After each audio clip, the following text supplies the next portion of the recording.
안녕하세요. 미지의 꿈의 은삼엄마입니다. 다들 잘 지내고 계시나요? 저는 아이들이 지난주부터 둘 다 개학을 해서 학교하고 유치원을 나가고 있는데요. 아이들이 오전에 유치원하고 학교를 가게 되면은 조금은 여유로워질 줄 알았는데 아니었습니다. 더 바빠졌습니다. 이상하게 여유롭지가 않네요. 그러다 보니까 여러분들하고 만나 뵙는 시간이 텀이 좀 길어지고 있어요. 죄송합니다. 오늘 오랜만에 여러분들과 담소를 나눌 건데요. 오늘 이야기의 주제는 내가 살아남기 위한 3가지 조건입니다. 갑자기 무슨 뜻이지? 라고 생각하실 수 있어요.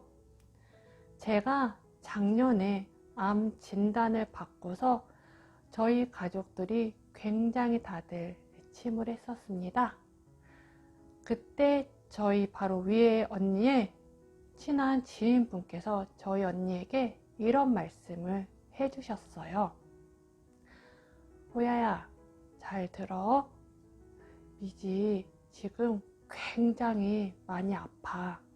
그런데 미지가 살아날 수 있는 방법은 이 3가지 조건이 잘 맞아떨어지면 돼. 좋은 의사 선생님을 만나서 좋은 약을 만나서 그 약이 미지 몸에 잘 맞으면 미지는 살아날 거야 라고 말씀을 해주셨습니다. 그 이야기를 저희 언니를 통해 전해 들었는데요. 그때 저는 그 이야기를 듣고 나서 당연한 말 아니야? 라는 생각이 들었는데요. 지금 생각해 보면은 이 3가지 조건이 굉장히 중요하다는 것을 다시 한번 실감을 하고 있습니다. 첫 번째, 좋은 의사 선생님을 만나라. 사소한 감기에만 걸려도 어느 병원에 어떤 의사 선생님이 잘 보는지 검색을 해서 찾아가고 있습니다. 저희 아이들도 아프면은 맘카페 같은 곳에 어느 병원 어떤 선생님이 잘 보나요? 검색을 해가지고 가기도 하는데요. 하물며 암이지 않습니까? 어느 대학병원의 어느 교수님께서 어떤 암에 굉장히 유명하시더라. 그런 정보를 다 알아내가지고 지방에서도 서울로 진료를 받으러 오시는 경우도 많으시고요. 이 좋은 의사 선생님이라는 조건은 실력은 당연하지만 환자를 대하는 마음이지 않을까 싶습니다. 실례로 저희 영상을 보신 분들은 가끔씩 저희 담당 과장님의 이야기를 들으신 적이 있을 거예요. 굉장히 유쾌하시고 또 다정다감하신 분이시거든요. 치료를 받으러 입원할 때마다 그리고 외래 진료를 갈 때마다 정말 항상 과장님하고 이야기를 나누다 보면은 그냥 편안했어요. 제가 1차 때 갑작스럽게 입원을 하고 이제 항암을 앞두고 있었는데요. 과장님께서 회진을 오셨습니다. 이제 회진을 다 하시고서는 과장님께서 이제 옆 병실로 이동하셨을 때 제가 이제 화장실을 들어갔다가 나왔어요. 그런데 과장님께서 다시 저희 병실에 들어오셔가지고 저희 어머니 어깨를 감싸안으셔가지고 토닥토닥 하고 계시는 거예요. 순간 무서웠어요. 뭐지? 내가 많이 심각해가지고 엄마에게 무슨 말씀을 하신 건가?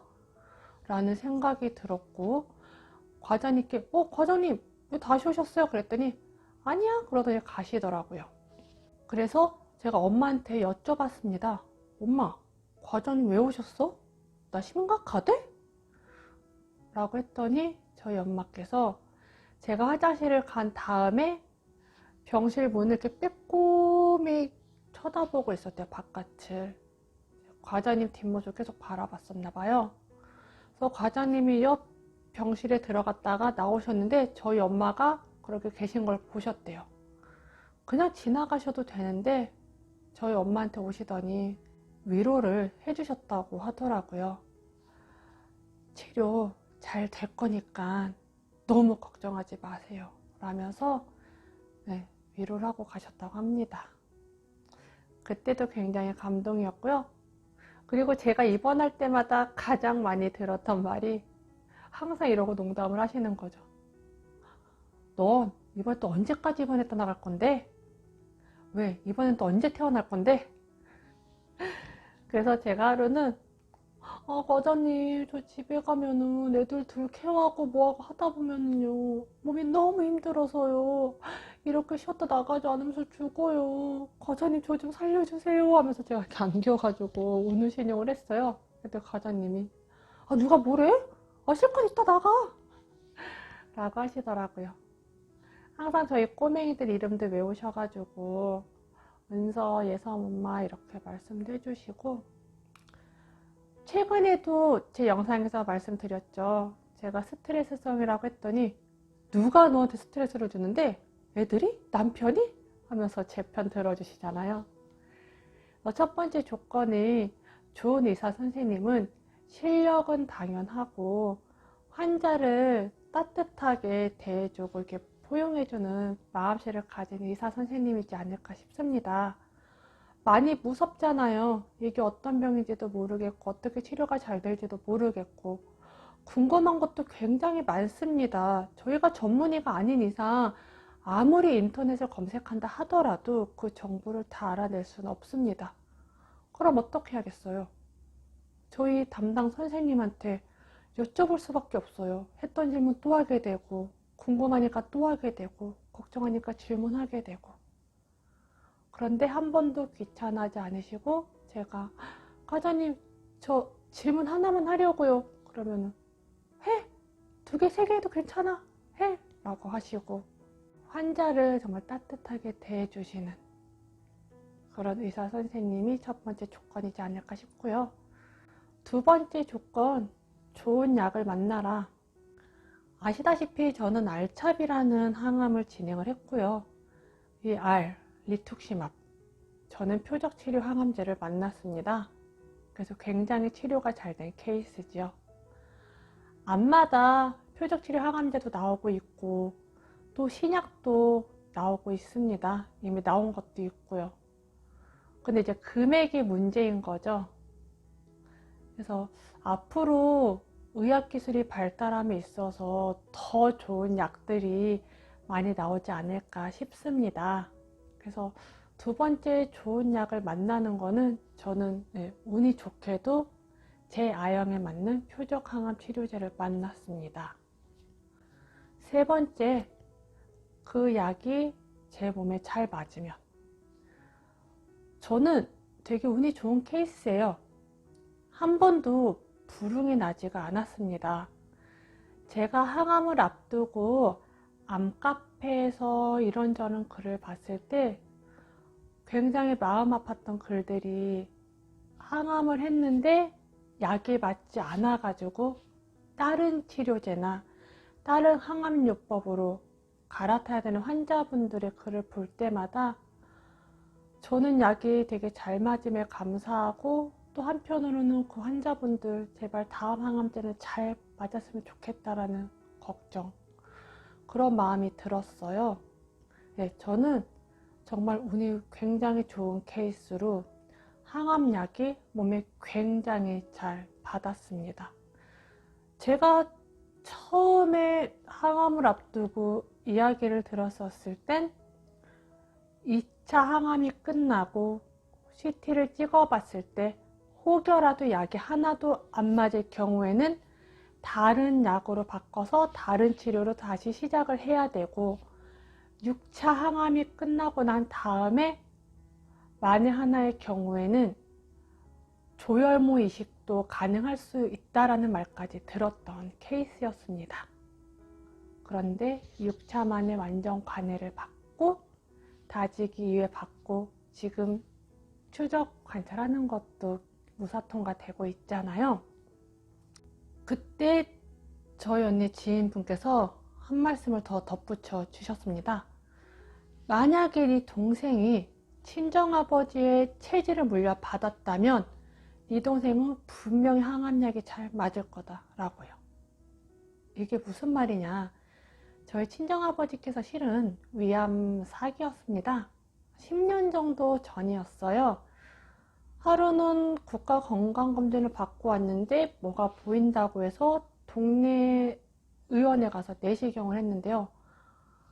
위 안에 암세포가 많았어요. 그래서 모 대학병원에서 조건이 운 좋게 맞아서 임상을 하시고 난 다음에 위를 다 드러내셨습니다. 저희 친정아버지는요. 식도하고 장을 바로 연결한 걸로 알아요. 그런데 저희 아버지 그 이후로 재발 한 번도 없으시고 5년 지나 완치 판정 받으시고 아직까지 정정하십니다.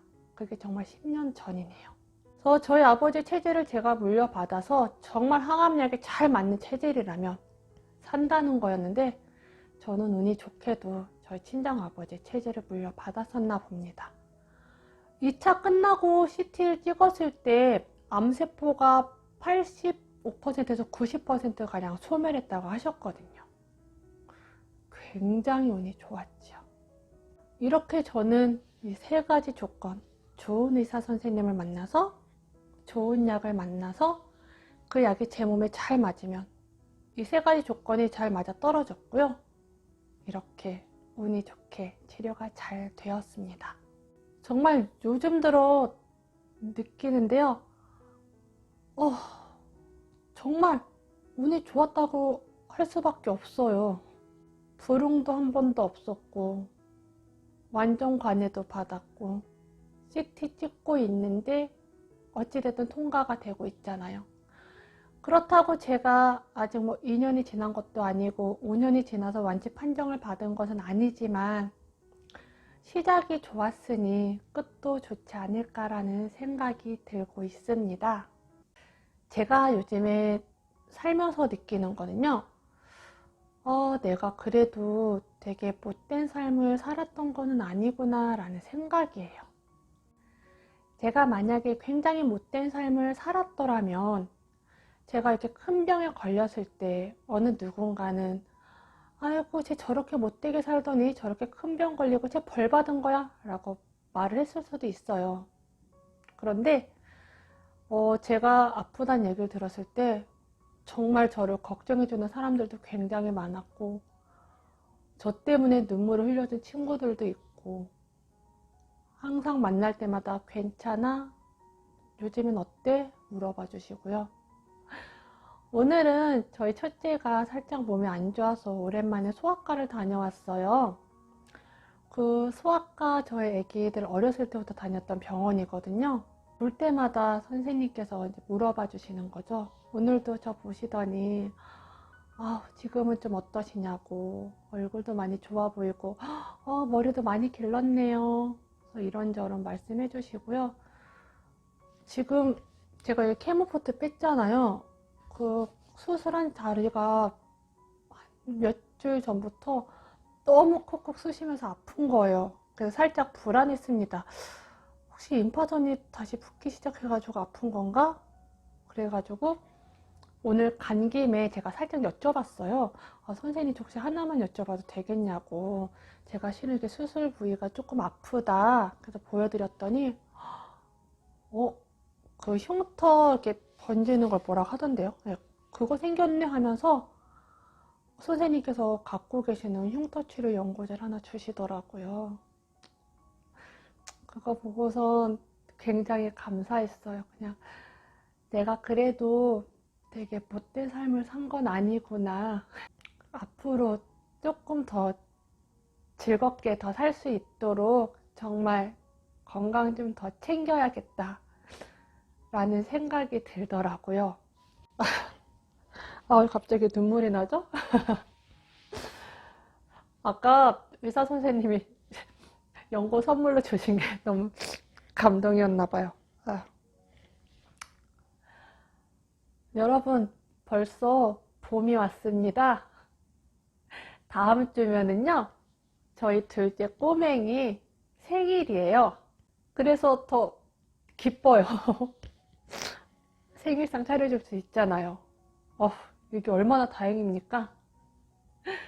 미역국도 끓여주고 케이크도 사가지고 저녁에 초도 부치고 해야지요. 그래서 코로나 때문에 조금 위험하긴 한데 이번 주말에는 아이들하고 생일 기념으로 살짝 외출도 해볼까 생각 중입니다. 근데 갈 데가 없네요. 여러분, 제 채널 솔직히 제가 말도 재미없게 해가지고 보는 것도 지루하실 수도 있고 내용이 그렇게 유쾌한 내용도 아닌데 그래도 꾸준히 봐주시고 소중한 댓글도 남겨주셔서 너무너무 감사합니다. 그래서 여러분들 댓글 읽고 그럴 때마다 굉장히 행복해요. 요즘에 꽃샘추위라서 날씨가 갑자기 너무너무 추워지더라고요. 이럴 때일수록 환절기 감기 조심하시고요. 저는 다음번에 또 다른 이야기로 찾아뵙도록 하겠습니다. 그러면은 안녕히 계세요.